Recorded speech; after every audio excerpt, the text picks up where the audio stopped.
اعوذ باللہ من الشیطان الرجیم بسم اللہ الرحمن الرحیم۔ شروع کرتا ہوں میں اللہ کے نام سے جو بڑا مہربان نہایت رحم کرنے والا ہے۔ خواتین و حضرات، آج کا جو ٹاپک زیر نظر ہے وہ ہے پسند کی شادی۔ بہت سارے لوگ اپنے پسند کی شادی کرنا چاہتے ہیں لیکن وہ نہیں کر پاتے۔ بہت سارے مسائل ہوتے ہیں، تو اس کے لیے وظیفہ ہے کہ آپ نے کون سا وظیفہ پڑھنا ہے اور آپ کی پسند کی شادی ہو جائے گی انشاءاللہ تعالی اللہ کے فضل و کرم سے۔ جو شخص چاہتا ہے کہ اس کی مرضی اور پسند کی جگہ شادی ہو جائے تو اسے چاہیے کہ یہ عمل کرے، انشاءاللہ تعالی کامیاب ضرور ہوگا۔ لیکن اس کے ساتھ جو تھوڑی سی شرطیں ہیں وہ آپ کو ماننی پڑیں گی۔ بغیر شرطوں کے، بغیر معاملات کے، بغیر عمل پورا کیا آپ کا کام نہیں ہوگا۔ تو پہلی شرط یہ ہے کہ آپ نے ناغہ نہیں کرنا۔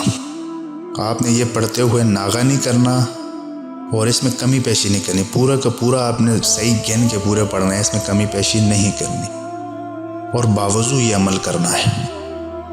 تو عمل کی طرف چلتے ہیں۔ اول تو پہلے آپ نے درود شریف 3 مرتبہ پڑھنا ہے، اس کے بعد 313 مرتبہ یہ کلمات پڑھنے ہیں اور آخر میں دوبارہ درود شریف پڑھنا ہے۔ انشاءاللہ تعالی اللہ پاک کامیاب ضرور کریں گے۔ میں آپ کو آیت و عمل بتانے لگا ہوں، پڑھ کے سنانے لگا ہوں، وہ ساتھ میں آپ کے اسکرین پہ بھی شو ہو رہا ہوگا، اس کو آپ نے پڑھنا ہے۔ یا ستار العیوب یا مسبب الاسباب ایاک نعبد و ایاک نستعین یا حی یا قیوم برحمتک استغیث۔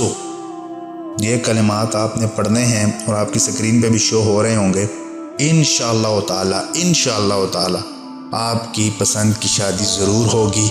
قرآن پہ یقین رکھنا ہے آپ نے، آپ کی پسند کی شادی ضرور ہوگی۔ شرط یہ ہے کہ آپ نے ناغہ نہیں کرنا، باوضو پڑھنا ہے، کمی پیشی نہیں کرنی۔ امید کرتے ہیں آپ کو یہ ویڈیو پسند آئے گی۔ اس طرح کی مزید ویڈیوز کے لیے ہمارا چینل سبسکرائب کریے اور اپنے دوستوں کے ساتھ شیئر کریے۔ خدا حافظ۔